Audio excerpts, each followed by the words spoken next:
వీక్షకులందరికీ నమస్కారం.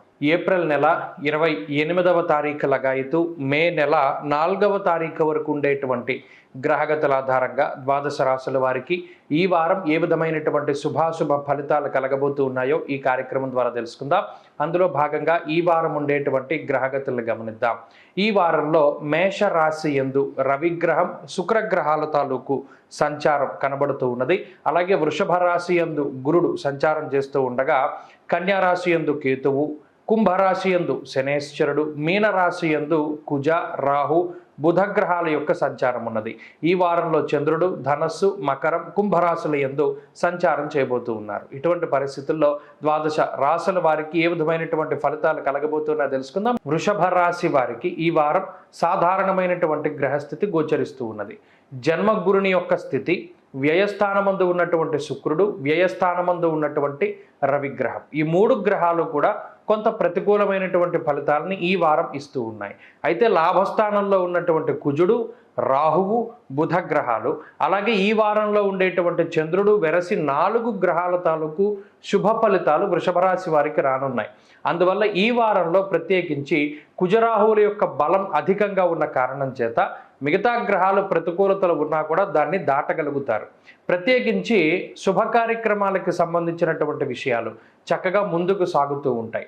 అలాగే ఆర్థికంగా బలోపేతమయ్యేటువంటి విధంగా ఈ గ్రహస్థితి వృషభ రాశి వారికి ఉంటుంది. ప్రత్యేకించి ఆర్థిక వ్యవహారాల్లో ఎదుగుదల, అలాగే భూమికి సంబంధించినటువంటి అమ్మకాలు కొనుగోలు సాగుతూ ఉండడము, అలాగే ఆకస్మిక ధన ప్రాప్తి, మరీ ముఖ్యంగా ఏదైనా వస్తువును కానీ ప్రాపర్టీని కానీ లేదా ఏదైనా బంగారాన్ని కొనుగోలు చేయాలి అనుకున్నప్పుడు దానికి తగ్గట్టుగా ధనం అనేటువంటిది సకాలంలో మీ చేతికి రావడము, తత్ఫలితంగా ఆయా సంబంధమైనటువంటి ప్రాపర్టీస్ను కొనుగోలు చేసేటువంటి పరిస్థితులు వృషభ రాశి వారిలో ప్రధానంగా గోచరిస్తూ ఉన్నాయి. అయితే జన్మగురుని యొక్క స్థితి కొంత బద్ధకాన్ని పెంచుతూ ఉంటుంది. దశమ కేంద్రంలో ఉండేటువంటి శనేశ్వరుడు, జన్మరాశిలో ఉన్నటువంటి గురుడు వృత్తిపరంగా కొంత ఒడిదుడుకులకి కారణమవుతూ ఉంటారు. ప్రత్యేకించి వృత్తిపరంగా అంటే మీరు ఏది చేస్తూ ఉన్నారు, ఉద్యోగం అయితే ఉద్యోగం, వ్యాపారం అయితే వ్యాపారాలలో కొంత బిజీ అవుతూ ఉంటారు. అనగా తీరిక లేనటువంటి సమయాన్ని గడుపుతూ ఉండడానికి అవకాశం ఉంటుంది. ప్రతినిత్యము కూడా ఏదో ఒక పని చేయవలసి రావడము, గతంలో 9 గంటలు 10 గంటలు పనిచేస్తే దానికి మించి ఎక్కువగా పని చేయవలసి రావడం, ఇలా పని ఒత్తిడి అనేటువంటిది ఈ వారంలో ప్రధానంగా వృషభ రాశి వారిలో కనబడుతూ ఉన్నది. ఈ పని ఒత్తిడి పెరగడం వల్ల మానసికంగా శారీరకంగా కొంత శ్రమ అనేటువంటిది కనబడుతూ ఉన్నది.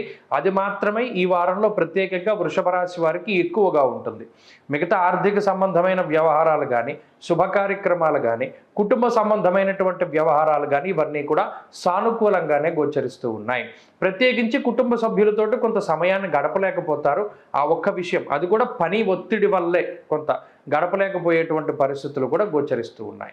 ప్రత్యేకించి ఉద్యోగస్తులకి ఇది మిశ్రమమైనటువంటి కాలం. వ్యాపార పరంగా చూసుకున్నప్పుడు లాభాలు అధికంగా ఉంటాయి, అయితే శ్రమ అధికంగా ఉంటుంది.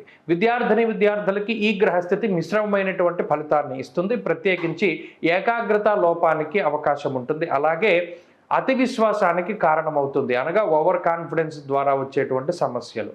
అలాగే స్త్రీలకు ప్రత్యేకించి ఈ గ్రహ సంపత్తి మానసికమైనటువంటి సమస్యలకి కారణమవుతుంది. ఉద్యోగ వ్యాపారాలు చేసేటువంటి స్త్రీలు కొంత శ్రమపడడానికి అవకాశం ఉంటుంది, స్థానచలనానికి అవకాశం ఉంటుంది. వృషభ రాశి వారు ఈ వారం మరింత అనుకూలమైనటువంటి ఫలితాలని సాధించడానికై దక్షిణామూర్తి యొక్క ఆరాధన చేస్తూ ఉండడం చెప్పదగినటువంటి సూచన. ఈ వారంలో కలిసొచ్చేటువంటి రోజు మంగళవారంగా చెప్పవచ్చును. అదృష్ట సంఖ్య 9, అదృష్ట వర్ణము లేత ఎరుపు రంగు.